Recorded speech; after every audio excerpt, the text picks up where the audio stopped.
Welcome to the Nimbus online platform, दोस्तों.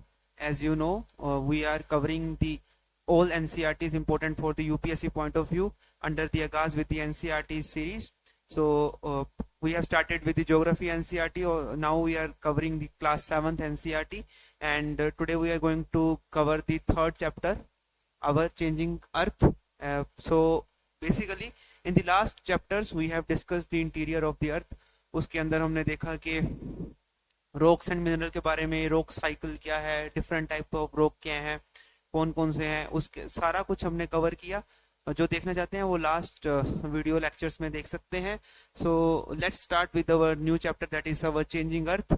So basically before starting that मैं आपको ये बताना चाहता हूँ कि जो ये चैप्टर है इसका जो बेस है that is in the class 6 का जो क्लास चैप्टर 6 था, ये आप देख सकते हैं हमारे जो प्लेलिस्ट में जाके. सो उसी के अंदर जो हमने जो मेजर जो भूमिका बना दी थी, जो आज करने वाले हैं उसी की. So please go and check that video. So starting with this chapter, basically this chapter has the two main parts. So one is related to the lithosphere and earthquakes and volcanisms, and another is related to the exogenous factors processes, जो हमने इसी chapter में chapter 6 में cover किए थे. So we have divided this chapter into two parts. So this is the first one, starting with this first part is the lithosphere. We talk about the lithosphere. As you know कि जो lithosphere क्या होता है, लिथोस जो word है वो कहाँ से शुरुआत हुई है, उसका शुरुआत हुई है रॉक से. सो जो भी पोर्शन है जो अर्थ के अराउंड जो भी सॉलिड रॉक पोर्शन है उसको हम लिथोस्फीयर बोलते हैं. स्फीयर का मतलब एरिया, जिस एरिया में रॉक पाया जाता है, ठीक है, चाहे वो कॉन्टिनेंट वाला एरिया हो चाहे वो ओशन बेसिन हो, दोनों जगह जो है रॉक पाया जाता है. मतलब कि ओशंस के नीचे भी रॉक की लेयर है जिसको हम क्रस्ट बोल देते हैं, देन लिथोस्फीयर बोल देते हैं. सो जो हमारी ऊपर भी है ओशन वाटर के ऊपर भी, जिसको हम कॉन्टिनेंटल मास बोल देते हैं. So as you can see कि जो हमारा जो अर्थ है वो ऐसा नहीं है कि एज सच एक यूनिफॉर्मली एक क्रस्ट से या यूनिफॉर्मली लिथोस्फीयर से कवर्ड अप है. नहीं, वो डिफरेंट प्लेट्स से जुड़ के बना हुआ है. जैसे आप ये से देख सकते हैं, दीज आर डिफरेंट प्लेट्स, ठीक है, जिसको हम टेक्टोनिक प्लेट्स भी बोल देते हैं, जिसको हम लिथोस्फेरिक प्लेट्स भी बोल देते हैं. One and the same thing, tectonic plates and lithospheric plates. So as you can see कि ये कोई मेजर प्लेट्स है, कोई माइनर प्लेट्स है, इसको मिला के जो है हमारा पूरे का पूरा जो है अर्थ बन रहा है. ठीक है, इसकी सेम एग्जांपल क्या ले सकते हैं, जैसे ये देखो, जैसे मैंने पहले भी एग्जांपल दी थी आपको कि जैसे आइसक्रीम के ऊपर चॉकलेट कवर्ड होती है, अगर उसके अंदर क्रैक्स आ जाएं तो ये क्या है, छोटी छोटी प्लेट्स हैं जैसे आइसक्रीम के ऊपर कवर्ड होती है. सेम थिंग अर्थ भी ऐसा ही बना हुआ है. ठीक है, आपको पता है कि क्रस्ट का तो सिर्फ और सिर्फ जो आउटर मोस्ट लेयर है उसका तो 1% ही वॉल्यूम है. ठीक है, तो इसके नीचे मेंटल कोर जो है उन्होंने मैक्सिमम जो वॉल्यूम है ऑक्युपाई किया हुआ है. तो और मैं फिर से बताना चाहूंगा कि लिथोस्फीयर क्या है. Lithosphere is crust plus upper most layer of the mental, उन दोनों को मिला के हमारी लिथोस्फीयर बनती है. सो मूविंग अहेड, अब जो ये प्लेट्स हैं इनके करेक्टर्स क्या हैं. सबसे पहला जो करेक्टर है इसका है कि प्लेट का कि ये कॉन्टिन्यूसली मूव कर रही है. जिस प्लेट पे भी हम खड़े हुए हैं, हम जो भी प्लेट पे हम, जहां पे इंडिया है, जिस प्लेट पे हम खड़े हुए हैं वो प्लेट भी कॉन्टिन्यूसली मूव कर रही है. ठीक है, मिलीमीटर की हर ईयर में उसकी मूवमेंट है, बहुत ही कम मूवमेंट है. चाहे वो मतलब कि हम क्या कह सकते हैं कि मेंटल के ऊपर जो है वो प्लेट्स जो है तैर रही हैं, काइंड ऑफ हम ऐसा बोल सकते हैं.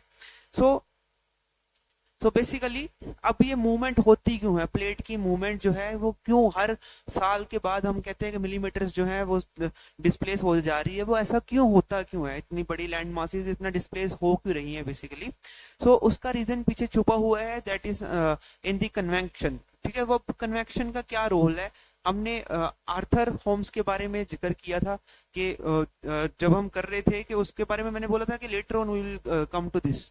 लास्ट लेक्चर्स में आप देख सकते हैं आर्थर होम्स का जिक्र किया था हमने.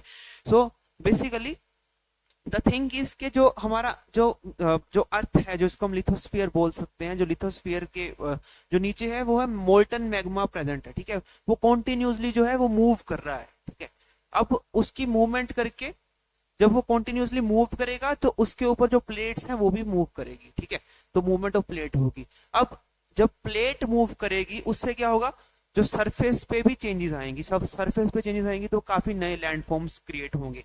सो ये एक प्रोसेस है जो फॉलो होता है, ठीक है। अब ये किस तरीके से, मैंने बोला कि मूवमेंट ऑफ मोल्टन मैग्मा के कारण मूवमेंट ऑफ प्लेट्स होती है, ऐसा क्यों होता है, इसके बारे में हम देखते हैं। So basically as you can see this diagram, so इसके अंदर क्या है, नीचे बर्नर लगा हुआ है, ऊपर पैन में वाटर है, ठीक है, जो कि गर्म हो रहा है। अब ये देखो, जब भी ये पैन में वाटर गर्म हो रहा है तो बेसिकली जो वाटर है पहले इस एक सर्कुलर मूवमेंट जो है वो अपनाता है। वो ऐसा क्यों सर्कुलर मूवमेंट, क्यों, क्योंकि इसको बोलते हैं कन्वेक्शन, ठीक है। जिससे हुआ क्या, ऐसा सर्कुलर मूवमेंट क्यों हुआ, मतलब पहले यहाँ से गर्म होके ऊपर गया, ऊपर फिर से ठंडा हुआ पानी, फिर नीचे को आ गया, फिर गर्म हुआ, फिर ठंडा हुआ, फिर नीचे को आ गया। ऐसा हुआ, पॉसिबल क्यों हुआ कि ऐसे सर्कुलर मूवमेंट में ये वाटर मूव कर रहा है, वो ऐसा इसलिए पॉसिबल हुआ क्योंकि टेम्परेचर डिफरेंस है, नीचे टेम्परेचर ज्यादा हाई है जहां पे बर्नर के पास, और ऊपर टेम्परेचर कम है। और सेम थिंग ही हमारे जो अर्थ के नीचे, जो लिथोस्फीयर के नीचे जो है, ऐसा सेम चीज हैपन हो रही है। ऐसा कैसे हो रहा है, बेसिकली अब ऊपर प्लेट्स हैं, मान लो जस्ट इमेजिन कि इस पानी के ऊपर प्लेट्स तैर रही हैं, ठीक है, नीचे क्या है, सेमी मोल्टन मटेरियल है जो कि गर्म हो रहा है स्टेनोस्फीयर का, ठीक है, वो गर्म होके क्या वो ऊपर को आ रहा है कन्वेक्शन के कारण। फिर जैसे ही वो यहां से मूव हो रहा है, देखो सी, जैसे ही वो ऐसे मूव हुआ, this is the vertical movement, फिर वो हॉरिजॉन्टली भी तो मूव हो रहा है ना, जैसे ही जो वो हॉरिजॉन्टल मूवमेंट करेगा साथ में प्लेट को भी मूव करवाएगा। So this is the reason why plates move, ठीक है। आई होप आपको ये चीज समझ में आ गई हो एग्जांपल से। सो द थिंग इज, अब ये हीट हमारे अर्थ से कहां से आ रही है, मतलब इतनी हीट कैसे क्रिएट कर पा रहे हैं, तो ऐसा कहा जाता है कि जो मेंटल है इसके अंदर रेडियो एक्टिव जो एलिमेंट्स हैं वो जो है उनकी फ्यूजन होने के कारण उनके जो है एज ए फ्यूल एक्ट करती है, जिससे वो हीट अप होती है। उसी के कारण जो है जो मटेरियल है, सेमी मोल्टन मटेरियल है, तो वो उसी कारण वो कन्वेक्शन के थ्रू जाता है, ठीक है, जो हमारी अर्थ के लिथोस्फीयर के नीचे जो हो रहा है, मैं उस प्रोसेस की बात बता रहा हूँ। सो दिस इज दी हमारा कन्वेक्शन। सो मैंने जैसे कि बताया कि अर्थ की जो क्रस्ट है वो किस तरीके से, अर्थ की जो लिथोस्फीयर हम बोले थे, क्रस्ट और lithosphere one and same thing, no doubt, मैंने आपको डिफरेंस बता दिया। जो अर्थ, इसको मान लो जैसे हम दूध उबालते हैं ना, बहुत ही कम आंच पे अगर दूध को उबाला जाए तो ऊपर एक मलाई की जो क्रीम की जो लेयर आ जाती है, आपको जैसे पता है। अब ऐसा ही है हमारा लिथोस्फीयर है, ठीक है। अब ऊपर क्या है, मतलब इसकी डेंसिटी क्या है, ऑब्वियसली कम है, इसीलिए ऊपर को आया। जो ये जो मलाई थी ये ऊपर क्यों आई, क्योंकि ये इसकी डेंसिटी कम है, ये हल्की है, इसीलिए वो ऊपर तैरती है। कोई भी चीज हल्की जो तैरेगी कौन सी, जिस जो हल्की होगी, तो इसीलिए तो मलाई ऊपर आ गई। तो इसीलिए जो हमारा क्रस्ट है, जो हमारा लिथोस्फीयर है, वो क्या है, वो काइंड ऑफ आप कह सकते हो कि मलाई है जो ऊपर तैर रहा है, मेंटल के ऊपर तैर रहा है, ठीक है। So this is the thing. Now इसी चीज को हम आगे लेके जाते हुए इन दोनों डायग्राम्स को आप जोड़ दो, कंबाइन कर दो। मान लो कि हमारा मिल्क बॉईल हो रहा है बहुत धीरे धीरे, ठीक है। अब मैं आपको लेके जाना चाहता हूँ सी स्प्रेडिंग थ्योरी की तरफ, कि किस तरीके से हमारी जो है प्लेट्स जो है अलग अलग बिखरी कैसे, जैसे हमने देखा ना ऊपर कि ये छोटी छोटी प्लेट्स हैं, ये एक सार से क्यों नहीं है, ये अलग अलग बिखरी कैसे, उसकी तरफ हम ये बात करते हैं। तो सबसे पहले तो अब द थिंग इज के, अब जैसे हमें पता है कि नीचे क्या है, कन्वेक्शनल करंट्स आते हैं, कन्वेक्शन आ रही है, जो करंट्स हैं ये इसको बोलते हैं कन्वेक्शनल करंट, ठीक है। अब जब ये अकर हो रहे हैं तो इसके कारण जो अपर मोस्ट जो लेयर है, जो ये क्रीम की लेयर है, इसके अंदर क्या है, नीचे से जब जो गर्म मिल्क होगा वो नीचे से प्रेशर एक्सर्ट करेगा। जैसे ये नीचे से मिल्क ऊपर को आया तो उसने नीचे से प्रेशर और क्रिएट किया इसके ऊपर। जब प्रेशर क्रिएट करेगा तो क्या होगा, बेसिकली जो ये मलाई है वो ब्रेक डाउन हो जाएगी, तो इस जो है क्रैक्स आने शुरू हो जाएंगे उसके अंदर, ठीक है। जो मलाई भी छोटी छोटी प्लेट्स में बदल जाएगी। So same thing happens in our earth, हमारे भी यहाँ पे ऐसे ही होता है। जो हमारी जो अपर मोस्ट लेयर है, लिथोस्फीयर है, उसके अंदर जो प्लेट्स हैं, प्लेट टेक्टोनिक्स है, वो इसीलिए छोटी छोटी क्रैक्स में, छोटे छोटे पार्ट्स में बन जाती है। So this is regarding the convectional current और किस तरीके से काम करते हैं। तो इसी कारण इसी को देखते हुए हमने जो आज के लेक्चर में कवर करनी है, जो कि हमारे चैप्टर में डिस्कस किया गया हुआ है, आपको पता है कि ये अर्थ की मूवमेंट के कारण ही था। जो अर्थ की जो इंटरनल प्रोसेस की मूवमेंट के कारण था। तो अर्थ की जो इंटरनल प्रोसेस की जो सडन फोर्सेस हैं, जिसको हम कैटास्ट्रोफिक, पिछले लेक्चर्स में जाके आप ये देख सकते हैं, वीडियोस हमने बहुत ही डिस्कस किया हुआ डिटेल में। सो इसको जो सडन फोर्सेस हैं, जो कि वोल्केनिज्म है और अर्थक्वेक है, इन दोनों को डिस्कस करने वाले हैं। ठीक है, ये हमारे चैप्टर का मेन ऑब्जेक्टिव है कि आपको एट लास्ट आपको पता लग जाए कि वोल्केनिज्म क्या है और अर्थक्वेक क्या है इस पार्ट 1 में। So as you know, volcanism हो गया, अर्थक्वेक हो गया, किसका पार्ट है? एंडोजेनिक फोर्सेस का पार्ट है। एंडो मतलब इंटरनल, इंटरनल जो फोर्सेस है उसका पार्ट है। इंटरनल फोर्स कौन सी कहां से आ रही है? जो हमने देखा, जो कन्वेक्शनल करंट है, जो हमारे अर्थ के नीचे से जो एक करंट उभर के आ रहा है और वो प्लेट्स को बिखेर रहा है, वही फोर्सेस, वही इंटरनल फोर्सेस के कारण जो है ये हमारा volcanism and as well as earthquake happen हो रहा है। सो आज हम जो बात करने वाले वो करने वाले सडन फोर्सेस की, जो सडनली, जैसे मैंने एक एग्जांपल दी थी कि हमारे जो बॉडी के ऊपर सडनली क्या है, जैसे पिंपल्स आ जाते हैं, माउथ में हमारे अल्सर्स आ जाते हैं, वैसे ये भी क्या है, वोल्केनो और अर्थक्वेक क्या है, ये भी सडनली हो जाते हैं। ठीक है, इसीलिए इसको बोलते हैं कैटास्ट्रोफिक इवेंट्स भी बोल देते हैं अर्थक्वेक को, वोल्केनिज्म को। सो starting with the volcanoes. So volcano is the vent in the earth's crust through which the molten material erupts suddenly. आप लोगों को पता है कि वोल्केन क्या होता है, कि आपने जो हमारे आपके इमेज बनी हुई है वो ऐसे ही है कि एक माउंटेन होता है और उसके अंदर से हमारा जो लावा बाहर आता है। आपको पता है लास्ट लेक्चर्स देखने के बाद कि लावा और मैग्मा में क्या डिफरेंस, अंदर होगा तो वो मैग्मा होगा, बाहर होगा वो लावा होगा। ठीक है, तो आपको जैसे पता है कि जो आपके दिमाग में इतनी इमेज बनी हुई है कि एक माउंटेन है, उसमें से लावा निकलता है, that is the volcano. So the thing is के वोल्केनो सीधा ऐसे नहीं बन गया, सीधा पहाड़ नहीं बन गया था वोल्केनो का। सो द थिंग इज के जब वो प्लेट्स की बात कर रहे हैं आप, वोल्केनोस के रीजंस क्या हैं, वो बहुत से जो हायर क्लासेस में हम डिस्कस करेंगे। जैसे जो 2 प्लेट्स हैं उसके बिखरने के बाद अर्थ के नीचे से हमारा जो है मटेरियल बाहर आना, वो भी वोल्केनो का रीजन है। देन हमारा जब जो प्लेट्स हैं एक दूसरे के नीचे जो सबमर्ज हो जाती हैं, उसके कारण भी सबडक्ट हो जाती हैं, उसके कारण भी वोल्केनोस आते हैं, वोल्केनिक आर्क जिसको बोल देते हैं, कॉन्टिनेंटल आर्क्स। तो वो भी सारे फॉर्म होते हैं, वो हम डिटेल में हर क्लासेस में देखेंगे। फिलहाल के लिए बस आप ये समझो कि जो हमने देखा सडन इवेंट्स जो हो रहे हैं वो है volcanoes. So one of the reason is के वोल्केनो का कि सिंपली अर्थ के क्रस्ट से जो एक वेंट के थ्रू जो है हमारा जो मोल्टन मटेरियल बाहर आ रहा है। ठीक है, एक वेंट क्या होता है, जैसे ये देखो वेंट है, ठीक है, जैसे कोई पाइप नहीं होती उसी तरीके से ये वेंट है, जो ओपनिंग होती है उसके थ्रू हमारा जो मोल्टन मटेरियल बाहर आ रहा है। अब क्या वो पहले दिन से ही माउंटेन था उससे से निकल रहा? नहीं, पहले दिन से माउंटेन नहीं था। एक्चुअल में आप यहाँ से देख सकते हैं कि किस तरीके से माउंटेन्स, वोल्केनिक माउंटेन्स बने। इनिशियली क्या था, सिंपल आप देख सकते हैं कि एक लिथोस्फीयर की प्लेट है, नीचे से क्या हुआ, मोल्टन मैग्मा जो है बाहर आया। ठीक है, एक वेंट क्रिएट करके बाहर आया, फिर धीरे धीरे बाहर निकलने लगा, फैलने लग गया वो मोल्टन मटेरियल जो है, धीरे पहले फैला, जो इनिशियली फैला था वो ठंडा होने लग गया, फिर उसके ऊपर नया मटेरियल आया, फिर लेयर्स पे लेयर चढ़ती गई नए नए मोल्टन मटेरियल की, तो उससे क्या है पूरे का पूरा एक माउंटेन बन गया। ठीक है, अब ये जरूरी भी नहीं है कि माउंटेन बनेगा ही बनेगा, इट डिपेंड्स अपॉन के मटेरियल कैसा निकल रहा है, मतलब कि वो बहुत चीजों से डिपेंड करता है, विस्कोसिटी कैसी है, किस तरीके से। सो वो सारा जो है माउंटेन बनेगा नहीं बनेगा वो बात की बात है। तो वोल्केनिज्म हो रहा है वो हम देख रहे हैं कि किस तरीके से हो रहा है। लिथोस्फेरिक प्लेट के नीचे से क्या हो रहा है, बेसिकली जो हमारा मोल्टन मटेरियल है वो बाहर आ रहा है। ठीक है, so this is how volcanism take place. So ये देखो, इससे और क्लियर पिक्चर हो जाएगी। ये हमारी बुक जो है उससे मैंने कटआउट लिया हुआ है, उससे कि इस तरीके से अलग अलग जो लैंड फॉर्म्स है हमारे बनते हैं। ठीक है, जैसे ये देखो नीचे क्या है, पूरे का पूरा मोल्टन मटेरियल है जिसको हम बैथोलाइट कह देते हैं। ठीक है, उस मोल्टन मटेरियल से ऊपर को जब बाहर को वेंट के थ्रू बाहर आ रहा है, ठीक है, लावा।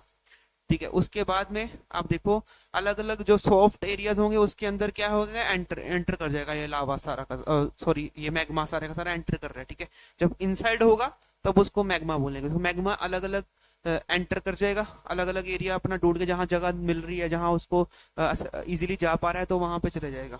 ठीक है, तो उससे क्या अलग अलग लैंड फॉर्म्स भी क्रिएट, अलग अलग वोल्केनोस के फीचर्स भी बन रहे हैं। जब ये ठंडा हो जाएगा तब वो अलग अलग तरीके से दिखेंगे। जैसे ये देखो, जैसे ये एक वेंट थी जिसके थ्रू ये डाइक के थ्रू बाहर आने की कोशिश कर रहा था। ठीक है, क्या जो मटेरियल है, मोल्टन मटेरियल है, ठीक है, उससे ये आप प्रोजेक्शन ही देख सकते हो, ये जो इसको डाइक बोलते हैं, ठीक है, ये देखो यहाँ पे डाइक, ठीक है, क्या हुआ, एक स्लांट जो है, स्लांट फॉलो करता है, तो ये भी एक स्लांटली बाहर आने की कोशिश कर रहा था, बाद में ठंडा हो गया ऐसा, जब ये अंदर मोल्टन मटेरियल जो अंदर वाला ठंडा हो गया तो इस तरीके से बन गया।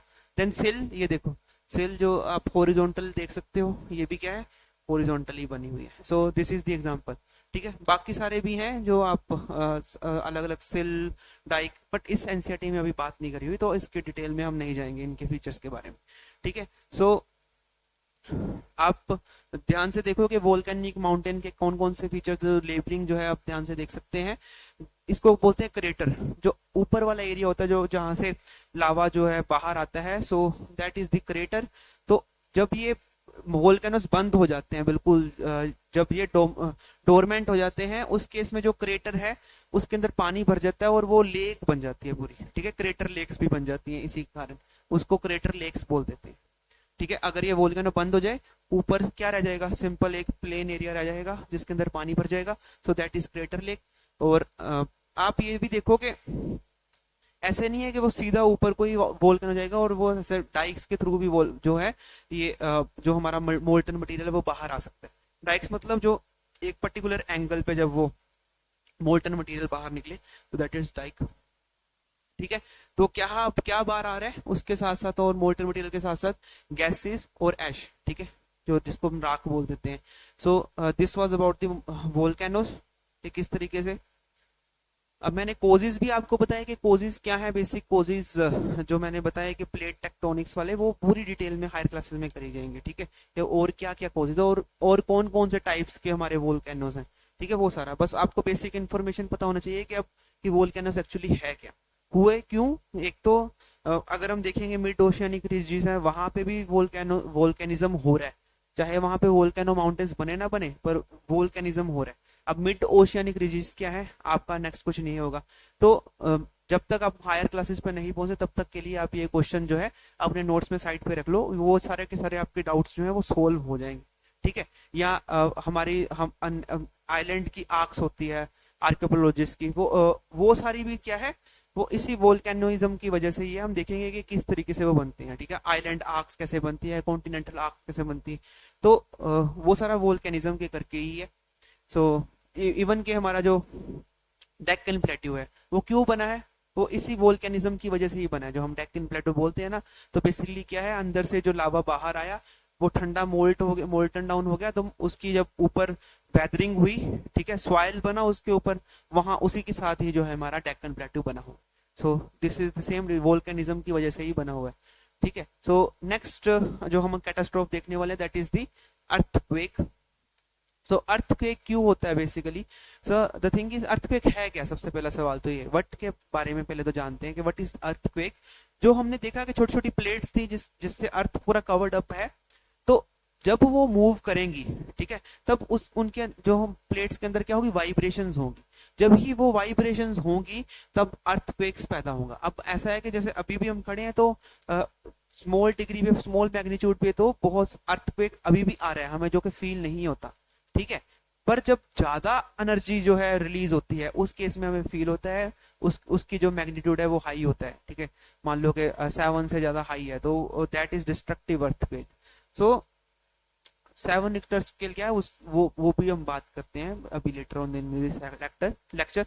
सो द थिंग इज, सबसे पहले हम अर्थक्वेक की बात कर लेते हैं। When the lithospheric plates move, the surface of the earth vibrates, these vibrations are called the earthquakes, ठीक है। जब वाइब्रेट करेंगे उसको ही हम अर्थक्वेक कहते हैं। The vibrations can travel all around the earth. अब अगर आपको याद हो, हमने लास्ट लेक्चर्स में मैंने बताया था आपको कि जो हमारा इंटीरियर ऑफ द अर्थ है, उसका जो स्ट्रक्चर है, सिस्मोलॉजी का बहुत बड़ा रोल रहा था।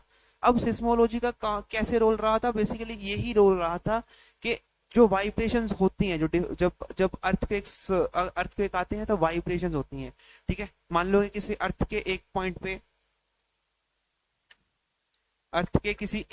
पे अर्थक्वेक आया, ठीक है, तो वो जो वाइब्रेशंस यहाँ से रिलीज होंगी, वो सारी की सारी अर्थ में वो फील कर सकते हैं, ठीक है। कुछ एरियाज ऐसे होंगे जहां पे वाइब्रेशंस नहीं एग्जिस्ट कर पाएंगी, तो उसको हम शैडो जोन्स बोल देते हैं। एनीवेज वो भी सारे हायर क्लासेस में हम पढ़ते हैं। सो सिंपली मैं ये बताना चाहता हूँ कि जो वाइब्रेशंस है वो सारे अर्थ में, ऐसा नहीं है कि जो लोकल एरिया है उसी उसी एरिया में फील कर सकते हैं वाइब्रेशन। सारे अर्थ के अंदर, हम हर पार्ट्स के अंदर हम उस वाइब्रेशन को फील कर सकते हैं, except that shadow zone area. So the place in the crust where the movement starts is called the focus. अब हम फोकस की बात कर लेते हैं। हम पता ना कि जब भी अर्थक्वेक आता है तो हमसे पूछा जाता है कि एपी सेंटर कौन सा बना। ठीक है, ये जब भी आप देखना कभी कहीं पे भी अर्थक्वेक आएगा, सबसे पहले आपको ये बताया जाएगा कि एपी सेंटर कौन सा शहर बना। ठीक है, काठमांडू में कौन सी जगह में, जब काठमांडू में अर्थक्वेक आया था तो बताओ कौन सी जगह में जो है हमारा एपी सेंटर बना था। सो उस सारी उसको जानने से पहले हमें ये पता होना जरूरी है कि फोकस क्या है बेसिकली। जैसे कि ये फॉल्ट लाइन है, एक फॉल्ट लाइन मतलब कि ये एक प्लेट है, ये दूसरी प्लेट है, इन दोनों के बीच में एक फॉल्ट लाइन है, मतलब जिसको हम सिंपली पंजाबी में बोलते थ्रेड है काइंड ऑफ। तो this is the fault line, जो फॉल्ट है, ऐसी दो प्लेट्स पड़ी हैं। अब ये जो प्लेट्स हैं ये एक दूसरे के ऊपर बहुत सारा प्रेशर क्रिएट कर रही है। अब ये बहुत तरीकों से प्रेशर क्रिएट कर सकती है जो ये प्लेट्स हैं। ठीक है, उसकी डिटेल हम बाद में देखेंगे किस किस तरीके से एक दूसरी प्लेट के ऊपर प्रेशर क्रिएट करेंगे। ठीक है, कंप्रेस कर रही है या ट्रांसवर्स बाउंड्री है, वो सारा हम हायर क्लासेस में डिटेल में देखते हैं। एनीवेज, जस्ट इमेजिन कि एक दूसरे को कंप्रेस कर रही है। आप ऐसे इमेजिन कर लो, जब ये कंप्रेस कर रही है तो सारी की सारी जो एनर्जी है वो एक पॉइंट से रिलीज होना शुरू हो जाती है। मतलब एकदम से, जो हम कह सकते हैं कि काइंड ऑफ सडनली एक इस फोकस एरिया से है जो बहुत अनॉर्मस अमाउंट ऑफ एनर्जी जो है रिलीज होती है। ठीक है, जिसको हम अर्थक्वेक कहते हैं। सो यहाँ से जो ये फोकस कहाँ पे होगा, इनसाइड द प्लेट, जो टेक्टोनिक प्लेट है उसके अंदर कहीं पे फोकस होगा।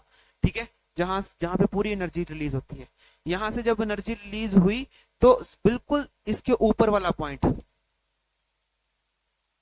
जो ये फोकस है, फोकस के बिल्कुल ऊपर वाले पॉइंट, इसको हम एपिसेंटर बोलते हैं। जो अर्थ के ऊपर, सरफेस के ऊपर जो पॉइंट होगा उसको हम बोलेंगे एपिसेंटर। और जो मतलब प्लेट्स के बीच में जहां पे एनर्जी रिलीज हुई थी उसको बोलते हैं फोकस या हाइपोसेंटर। ठीक है, हाइपोसेंटर। ठीक है, तो this is difference between the epicentre and the focus. Focus या hypocentre, the place in the crust where the movement starts it's focus and the place on the surface above the focus is called the epicentre. बिल्कुल ऊपर जो perpendicularly ऊपर है उसको हम बोलेंगे focus बोलेंगे और एपिसेंटर बोलेंगे। ठीक है, so this was the difference. Okay, now moving to the next part कि अब कोजेस क्या है, क्या रीजंस हो सकते हैं अर्थक्वेक के। बहुत सारे रीजंस हो सकते हैं। मान लो कि दो प्लेट्स हैं आपस में, वो एक दूसरे को टक्कर दे रही हैं। ठीक है, जैसे हिमालयाज वाली दो प्लेट्स हैं, वो आपस में एक दूसरे को टक्कर दे रही हैं। एक पॉइंट पे आके ऐसा होगा कि एनर्जी रिलीज हो जाएगी बहुत सारी नॉर्मल अमाउंट। अब वो एनर्जी किस रूप में निकलेगी, इसी रूप में निकलेगी। और रीजंस क्या हो सकते हैं, मान लो कि कोई कहीं वोल्केनो इरप्ट हो गया तो वहां पे भी जो है एनर्जी रिलीज होगी, तो जो हमारी प्लेट्स में वाइब्रेशंस क्रिएट हो सकती हैं, तो उसके कारण भी अर्थक्वेक आ सकता है। ठीक है, बेसिकली मूवमेंट ऑफ प्लेट्स करके जो है हमारा अर्थक्वेक आता है, ये याद रखना है, तभी वाइब्रेशंस होंगी। ठीक है, मान लो कि ओशन बेसिन के ऊपर जो है ऐसा प्लेट्स जो है आपस में कंप्रेस हो गया और वहां पे अर्थक्वेक आ गया। अगर ओशन बेसिन में मतलब पानी के नीचे, तब वो अर्थक्वेक क्या है, जो वो अपनी एनर्जी किसको ट्रांसफर कर देगा, वाटर को कर देगा और बहुत बड़ी सुनामी आ जाएगी। ठीक है, उसको सुनामी बोल देते हैं अगर पानी के नीचे अगर ऐसा फिनोमिना होता है अर्थक्वेक वाला। So this is regarding the earthquake. So the vibrations travel outwards from the epicentre as the waves. अब देखो, जो वो वेव्स हमारी निकलती, सबसे पहले तो फोकस से, फोकस एरिया से वेव्स शुरू हुई क्योंकि यहीं पे एनर्जी रिलीज हुई थी। कुछ प्रकार की हम देखेंगे नीचे टाइप्स ऑफ वेव्स जो निकलती हैं। कुछ प्रकार की वेव्स तो फोकस एरिया से निकलनी शुरू हो जाती हैं। कुछ जो वेव्स हैं वो सिर्फ और सिर्फ ऊपर जो एपिसेंटर में आके सरफेस पे ही निकलती हैं। ठीक है, वो भी देखेंगे कौन सी वेव्स होती हैं। ठीक है, तो बेसिकली दो टाइप्स की वेव्स हैं। एक तो वो वेव्स हैं जो फोकस से ही शुरू हो जाती हैं, फोकस से शुरू होके पूरी अर्थ तक जाती हैं। एक वेव्स हैं जो पूरी जो एपिसेंटर के अराउंड, जो सरफेस के अराउंड जो है जो डिस्ट्रक्शन कोज करती है वो। ठीक है, तो दो तरीके की वेव्स हैं। तो कौन से एरिया में सबसे ज्यादा डिस्ट्रक्शन होगी, जो एपिसेंटर के बिल्कुल करीबी एरिया होगा उस पे सबसे ज्यादा डिस्ट्रक्शन होगी। तो closest to the epicentre and the strength decreases as we go forward, ठीक है। सो बेसिकली जहां पे एपिसेंटर होगा उसके आसपास सबसे ज्यादा डिस्ट्रक्शन होगी, जैसे उस एपिसेंटर से दूर जाते जाएंगे वैसे वैसे जो है इंटेंसिटी कम होती जाएगी जो अर्थक्वेक की है, ठीक है। तो ये याद रखना है। तो जैसे मैंने वेव्स की बात करी कि एपिसेंटर से कितने तरीके की वेव्स निकली, so there are 3 types of the waves, P waves, S waves and ये सरफेस वेव्स, जिसको हम एल वेव्स भी बोल देते हैं, ठीक है। सो इसको हमने 2 हिस्सों में बांटते हैं ऐसे, इसको बोलते हैं बॉडी वेव्स, पी और एस को क्या बोलेंगे, बॉडी वेव्स, ठीक है। और इसको बोलेंगे सरफेस वेव्स। मतलब बॉडी वेव्स क्यों, क्योंकि आप मैंने जैसे बोला कि पूरे अर्थ में जो ट्रेवल करेंगी वो ये वेव्स ट्रेवल करेंगी, ठीक है। ये पी और एस वेव्स, प्राइमरी और सेकेंडरी वेव्स, ठीक है, एक एक करके जानते हैं। सो body waves are generated due to the release of the energy at the focus and moves in all directions traveling through the body of the earth। पूरी अर्थ की बॉडी के अंदर ट्रेवल करेंगी। जो सरफेस है वो सिर्फ और सिर्फ जहां पे अर्थक्वेक को ज्यादा, अर्थक्वेक की डिस्ट्रक्शन को, अर्थक्वेक की शेकीनेस जहां पे ज्यादा फील करी जाती है वहां पे ही जो सरफेस वेव्स वहां तक ही लिमिटेड होती है। पर जो ये बॉडी वेव्स हैं ये तो पूरी अर्थ में ट्रेवल करती हैं, ठीक है। तो इसको जैसे कि 2 तरीके की बॉडी वेव्स होती हैं, one is P and another one is S. So P waves को क्या बोलते हैं, और लॉन्गिट्यूडनल वेव्स भी बोलते हैं, ठीक है, प्राइमरी वेव्स और लॉन्गिट्यूडनल वेव्स। और एस वेव्स को बोलते हैं ट्रांसवर्स वेव भी बोलते हैं। तो सबसे पहले तो ये जान लेते हैं, फिर इनकी डिटेल में आएंगे कि पी वेव और एस वेव, लॉन्गिट्यूडनल और ट्रांसवर्स में क्या फर्क क्या है। तो इसका जो है हमारा साउंड वाले चैप्टर में, अगर आपको पढ़ा हो साइंस में, एनसीईआरटीज में, साउंड वाले चैप्टर्स में 9th 10th की एनसीईआरटी में ये पूरे का पूरा डिस्कस किया हुआ है हमसे कि ट्रांसवर्स वेव्स क्या होती हैं, लॉन्गिट्यूडनल वेव्स क्या होती हैं। सो ये हम एक स्लिंग की एग्जांपल होते हैं उसकी एग्जांपल देखते हैं। मान लो कि ये एक स्प्रिंग है, ठीक है।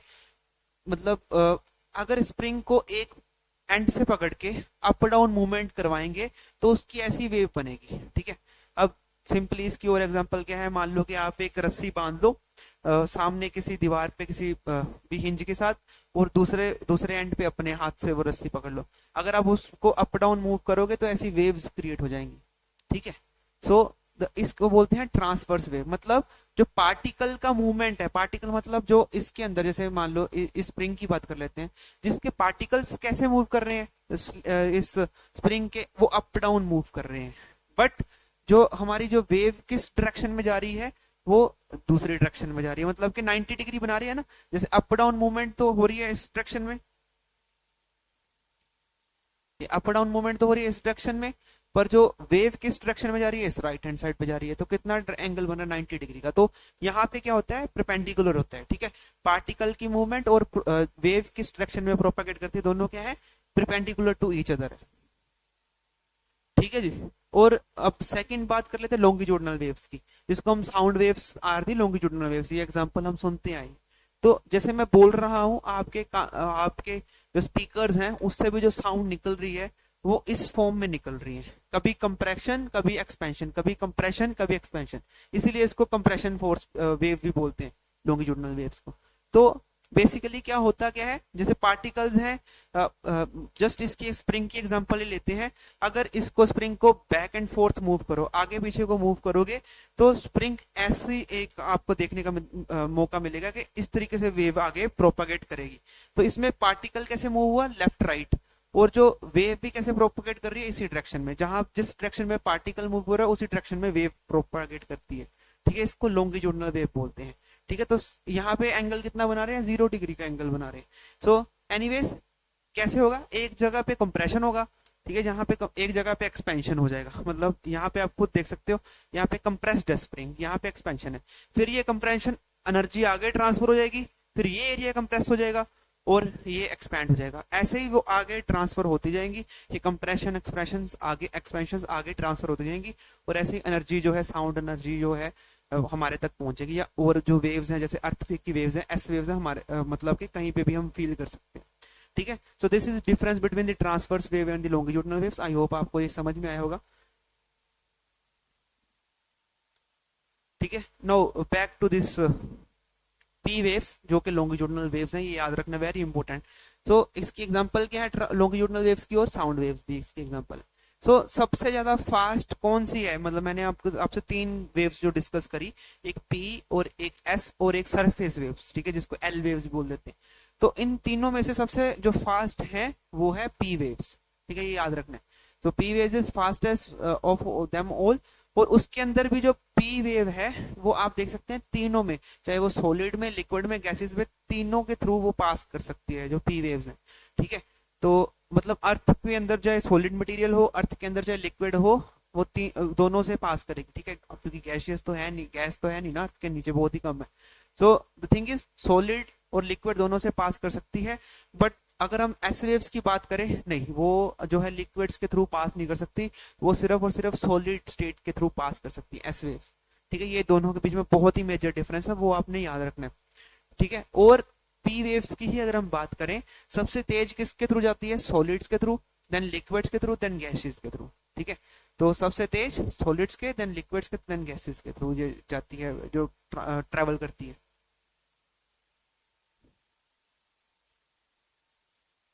So secondary waves can not pass through liquids और गैसेस, ये आपने याद रखना है, मैंने बताया आपको। The body waves interact with the surface rocks and generate the new set of waves called the surface waves, ठीक है। अब जब ये रॉक्स के साथ टकराती हैं पी और एस वेव्स, उसी के बाद ये जो सरफेस वेव्स है वो क्रिएट होती हैं, ठीक है। वो देखते हैं कि सरफेस वेव्स का क्या क्या डिफरेंस क्या है इनमें आपस में। उसके बारे में जानने से पहले हम दोनों के बीच में डिफरेंस जानते हैं, सेकेंडरी वेव्स और प्राइमरी वेव्स के अंदर क्या डिफरेंस है।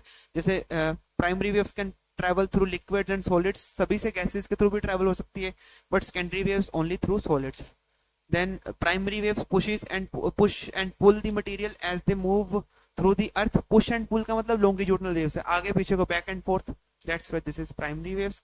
एंड जो ये है अप एंड डाउन मूवमेंट होती है इसकी, makes the rock vibrate up and down.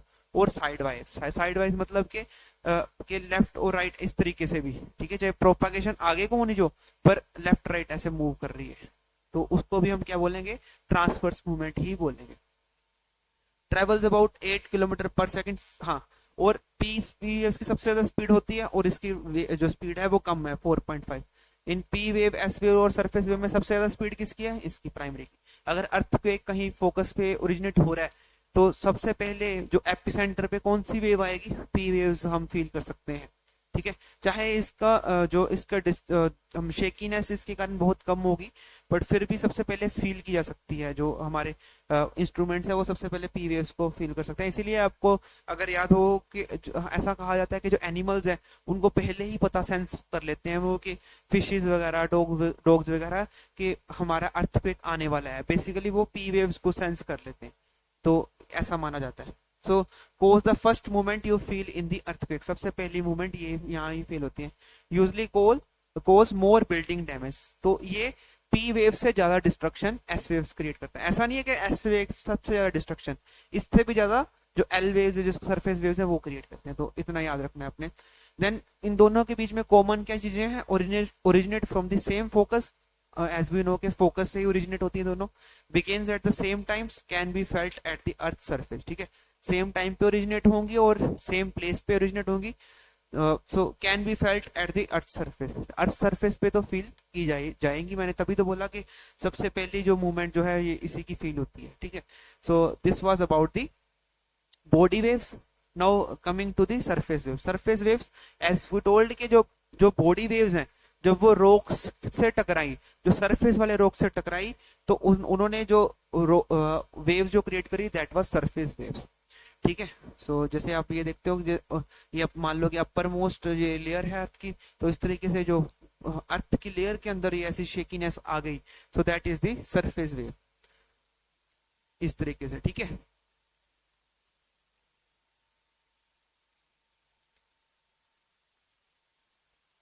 Okay, so interior of the अर्थ हमने लास्ट चैप्टर किया, उसमें मैंने बोला था कि जो इंटीरियर ऑफ अर्थ कैसा है, मोल्टन है नहीं है, कैसे पता लगा? वो बेसिकली सिस्मोलॉजी को स्टडी करके पता लगा था।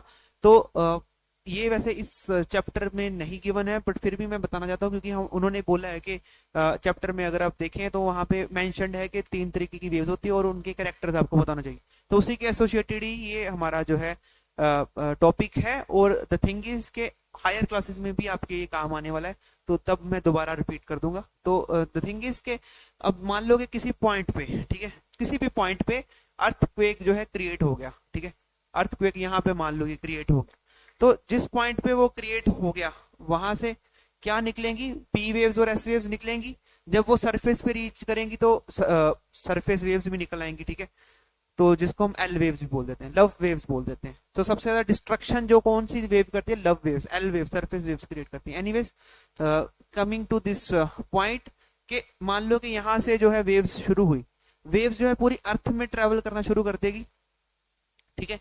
अब जो आपको पता है कि पी वेव्स का करेक्टर कैसा है, पी वेव्स का करेक्टर ऐसा है जो ये आप रेड ब्लैक कलर में देख पा रहे हैं कि सारी की सारी अर्थ में वो पास कर सकती है। ऐसा क्यों? क्योंकि पी वेव का करेक्टर ये बोलता है कि वो सॉलिड, अर्थ के सॉलिड मटेरियल से भी पास करेगी, अर्थ के मोल्टन मटेरियल से भी पास करेगी, जहां पे भी होगा हर जगह से वो पास कर सकती है, ठीक है।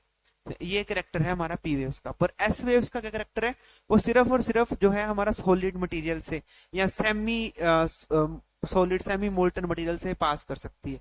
जो ये रेड वाली अगर हम देखें ये लाइंस हैं, वो डिपिक्ट करती हैं एस वेव्स को, ठीक है। इस पॉइंट से जो रेड लाइंस निकल रही है वो एस वेव्स को। अब यहाँ पे एक चीज ध्यान से देखें कि पी वेव्स निकली, चाहे वो कोई भी पार्ट हो, किसी भी पॉइंट पे अगर जो हमारे जो साइंटिस्ट हैं, सिस्मोलॉजिस्ट अगर ऑब्जर्व करना पाए किसी भी पार्ट पे, वो प्राइमरी वेव्स को ऑब्जर्व कर सकते हैं। पर जब सेकेंडरी वेव्स की बात आई तो इस पर्टिकुलर सिर्फ और सिर्फ इसी एरिया में, जो अर्थ का जो ये ऊपर वाला ये एरिया है, इसके अराउंड सारा एरिया है, यहीं पे ही फील कर सकते हैं। मतलब कि almost around half of earth, ऊपर वाला हाफ ऑफ अर्थ में ही फील कर सकते हैं। जो नीचे वाला एरिया में वो शैडो जोन है, ठीक है। यहां से लेके यहां तक वो क्या है, यहां से यहां तक जो सारे अर्थ के एरिया में हम नहीं फील कर सकते, ठीक है। ऐसा क्यों? इससे पता लगता है कि जो बीच में है कुछ ना कुछ मोल्टन मटेरियल है, इसीलिए जो है हमारी जो एस वेव्स है वो पास नहीं हो पा रही थी, ठीक है। अब वो बीच में क्या है, बीच में है हमारा कोर है, ठीक है। हमें पता है कि outer most layer of core क्या है, दैट इज मोल्टन, ठीक है। इसीलिए जब एस वेव्स यहाँ पे देखो, रेड वेव्स यहाँ पे आई, वो पास नहीं कर पाई। अब आपका नेक्स्ट क्वेश्चन हो सकता है कि मेंटल से कैसे पास होगी। सो मेंटल, अगर आपको याद हो, मेंटल आउटर मोस्ट जो लेयर होती है मेंटल की, वो तो लिथोस्फीयर ही होती है। देन जो उसके बाद में जो एस्थेनोस्फीयर, वो जो कि प्लास्टिक फॉर्म में है, वो लेयर है, उससे भी पास हो जाएगी क्योंकि वो सेमी सॉलिड सी तो है ही जो एस्थीनोस्फीयर है। अब एस्थीनोस्फीयर के भी नीचे क्या प्रेजेंट है, एस्थीनोस्फीयर के नीचे जो इनर मोस्ट लेयर है मेंटल की, दैट इज मोर कंप्रेस्ड, ठीक है। वो उसकी डेंसिटी भी हाई है एज कम्पेयर टू एस्थेनोस्फीयर, मतलब वो ज्यादा सॉलिडिफाइड फॉर्म में है as compare to asthenosphere.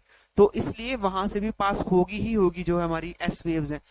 But एक पॉइंट पे आके वो रुक जाती हैं, वो वेव्स जो रेड रेड निकल रही है वो रुक जाती हैं। वो पॉइंट कौन सा है, वो है आउटर मोस्ट कोर, ठीक है। जो outer most layer of core है वहां पे वो रुक जाएंगी, वहां से पास नहीं होगी। अगर यहीं पे रुक गई तो नीचे वाली साइड तो पहुंच ही नहीं पाएंगी, इसीलिए नीचे वाली साइड सिर्फ और सिर्फ पी वेव्स पहुंच पाती हैं और कोई वेव पहुंच नहीं पाती, ठीक है। सेकंड थिंग, और अगर हम पी वेव्स की बात करें, पी वेव्स भी सारे अर्थ में नहीं पहुंच पाती। कुछ एरियाज ऐसे हैं जैसे देखो यहाँ पे 105 डिग्री से लेके, मतलब इस पॉइंट से 105 डिग्री तक तो पी वेव्स हम सेंस कर सकते हैं। 105 से लेके 140 डिग्री तक जो है वो सेंस नहीं की जा सकती पी वेव्स, ठीक है।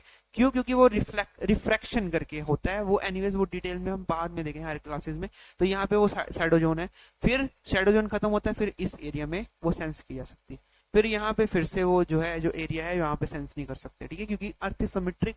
तो अगर यहाँ पे नहीं सेंस होगी तो यहाँ पे भी नहीं होगी। सो this was about the P and S waves. और इसी से ही, इस वेव्स के कारण ही जो हमें पता लग पाया कि अर्थ के बीच में कहाँ पे सॉलिड है, कहाँ पे लिक्विड है। सो और जो जो ये देख सकते हैं, black represent the P waves और red represent the S waves.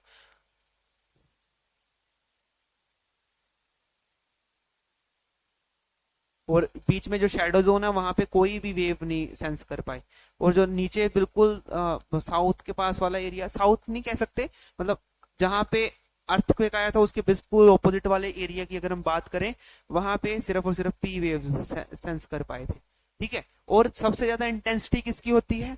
सबसे ज्यादा इंटेंसिटी की बात करें वो है सरफेस वेव्स की, फिर उसके बाद में एस वेव्स की, फिर उसके बाद में पी वेव्स की। सबसे कम पी वेव्स की, ये याद रखना है, ये देख सकते हो आप, ठीक है। तो इससे पता लग जाएगा। ये देखो किस एम्पलीट्यूड किसका सबसे ज्यादा है, सरफेस वेव्स का। सबसे ज्यादा डिस्ट्रक्शन भी कौन कोज करेगा, ये surface waves. Then comes S waves, then come P waves. ठीक है, ये टाइम भी देखो, अर्थक्वेक जब आएगा सबसे पहले पी वेव सेंस कर पाएंगे, क्यों, क्योंकि सबसे ज्यादा स्पीड किसकी पहुंचने की, पी वेव्स की। Then S waves, then surface waves. ठीक है, so the earthquake is measured with a machine called the seismograph. ठीक है, अब हम इसकी बात कर रहे थे कि अर्थक्वेक को मेजर कैसे किया जा सकता है, तो सिस्मोग्राफ एक मशीन है, उससे मेजर किया जा सकता है। The magnitude of the earth is measured on the Richter scales. Now there are two things, one is magnitude and another is intensity. इन दोनों के बीच में फर्क है। ठीक है, मैग्नीट्यूड और इंटेंसिटी के बीच में फर्क है। अब ये क्या बेसिक फर्क है, इंटेंसिटी इज के मान लो कि फॉर एग्जांपल ऐसा नहीं होगा, बट सिंपल एक एग्जांपल दे रहा हूं। मान लो कि दिल्ली एक अर्थक्वेक का एपिसेंटर बन गया। अब जितना दूर दिल्ली से जाएंगे, जितना दूर ट्रेवल कर, मान लो कि फार साउथ चले जाएंगे, तो क्या वहां पे अर्थक्वेक फील होगा, नहीं होगा, क्योंकि इंटेंसिटी जो है, उसकी जो शेकीनेस करने की एबिलिटी है जो सरफेस को, वो बिल्कुल कम हो जाएगी साउथ तक जाते जाते। ठीक है, बट अब हमने मेजर भी करना है अर्थक्वेक को। मान लो कि आप दिल्ली में मान लो सिस्मोलॉजिस्ट नहीं है, दिल्ली से थोड़ा दूर है, उन्होंने मेजर करना है कि दिल्ली में कितनी इंटेंसिटी का अर्थक्वेक आया, कितने मैग्नीट्यूड का आया था बेसिकली। अब मैग्नीट्यूड क्या है, तो मैग्नीट्यूड जो है वो हमें बताता है कि कितनी अमाउंट ऑफ एनर्जी रिलीज हो रही है। मतलब जो हाइपो सेंटर था, जहां पे अर्थक्वेक जो फोकस में जब एनर्जी रिलीज हुई, मैग्नीट्यूड हमें डिग्री बताता है, डिग्री ऑफ एनर्जी। ठीक है, और इंटेंसिटी में बताता है कि कितनी शेकीनेस है, कितनी शेकीनेस आई उस सरफेस के अंदर या उस पर्टिकुलर एरिया के अंदर। ये दोनों के बीच में फर्क है। जब एनर्जी की बात आएगी, कहां पे, वो भी एनर्जी कहां पे, हाइपो सेंटर पे, जहां पे मतलब कि अर्थक्वेक शुरू हुआ, वहां पे कितनी एनर्जी रिलीज हुई, हमें अगर वो कैलकुलेट करना है तो वो हम मैग्नीट्यूड्स में करते हैं, वो इंटेंसिटी में नहीं करते, वो मैग्नीट्यूड्स में करते हैं, याद रखना। और उसके लिए बना है हमारा रिक्टर स्केल। ठीक है, तो this was about the Richter scale. So and the earthquake over, सबसे पहले तो मैंने जैसे बताया कि अर्थक्वेक्स आते रहते हैं, क्योंकि जो प्लेट्स की मूवमेंट होती रहती है। अगर 2.0 और उससे कम है तो बहुत ही कम फील होता है अर्थक्वेक। अगर ओवर 5 है, ठीक है, कैन कोज द डैमेज। अगर 5 रिक्टर स्केल से ज्यादा अर्थक्वेक आता है, कैन कोज द डैमेज। ठीक है, अगर 6 से उससे ज्यादा आता है तो वो वेरी स्ट्रॉन्ग है, उसको वेरी स्ट्रॉन्ग कैटेगरी में रखते हैं। अब याद क्या रखना है, अगर 7 रिक्टर स्केल से ज्यादा आ गया तो उसको बोलेंगे मेजर अर्थक्वेक। अब आप कहोगे कि यार इतना कम फर्क से 6 से 7 पहुंचते ही इतना ज्यादा मेजर डिफरेंस कैसे आ गया, यहाँ पे हमने सिर्फ स्ट्रॉन्ग कह के छोड़ दिया, यहाँ पे मेजर अर्थक्वेक कह के छोड़ दिया। तो बेसिकली जो ये रिक्टर स्केल्स है ना, जो ये रिक्टर स्केल है, ये हमें एक्सपोनेंशियल वैल्यू बताते, जैसे कि लोग होता है, ठीक है, लोग के बेसिस पे ये वैल्यू बताता है। अब क्या कहने का चाहते हैं बेसिकली, अब मान लो कि 2 रिक्टर स्केल था और 3, मतलब जो 3 होगा वो 2 रिक्टर स्केल से 10 गुना ज्यादा एनर्जी यहाँ पे रिलीज हुई 3 में। जो 4 होगा, इसमें 3 से 10 गुना ज्यादा एनर्जी रिलीज हुई। ठीक है, जो अगर 5 रिक्टर स्केल होगा, इसका मतलब ये है कि उसमें 4 से 10 गुना ज्यादा एनर्जी जो है रिलीज हुई। और 3 से कंपेयर करें तो खुद सोचो 100 गुना ज्यादा एनर्जी जो रिलीज हुई। तो अगर 2 से कंपेयर करेंगे तो खुद सोचो 1000 गुना ज्यादा। 2 रिक्टर स्केल और 5 रिक्टर स्केल में कितना अंतर है कि 1000 गुना ज्यादा एनर्जी रिलीज हो रही है 5 पे।